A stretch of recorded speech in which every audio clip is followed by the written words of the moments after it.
është ngjarje e madhe, sepse thjesht e ka nal turin e forcave të ekstremit djathtë, cilat nuk janë të favorshme për Kosovën, janë të rrezikshme për Kosovën. Ta zëm pos e Hungarisë, e cila ka qenë fort që ka anu nga Rusia, nga Serbia, ka avu veto për Kosovën.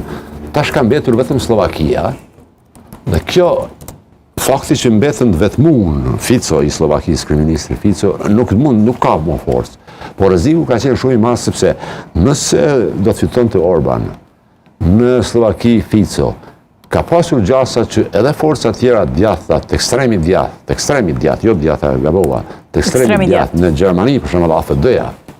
AfD-ja është forcë ekstremit djathtë anti-Kosovë, kanë qëndrime shumë anti-Kosovë.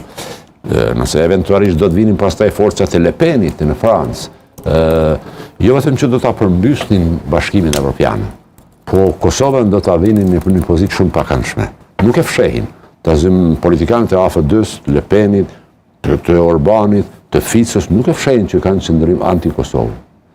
Prandaj, nga aspekti ynë është një ngjarje shumë e rëndësishme, por edhe nga aspekti i Bashkimit Evropian. Për Bashkimin Evropian është diçka jashtë. Ka qenë shteti vetëm ndoshta që i ka kundërshtuar vazhdimisht normalisht edhe me Serbinë, sankcione ndaj Rusisë.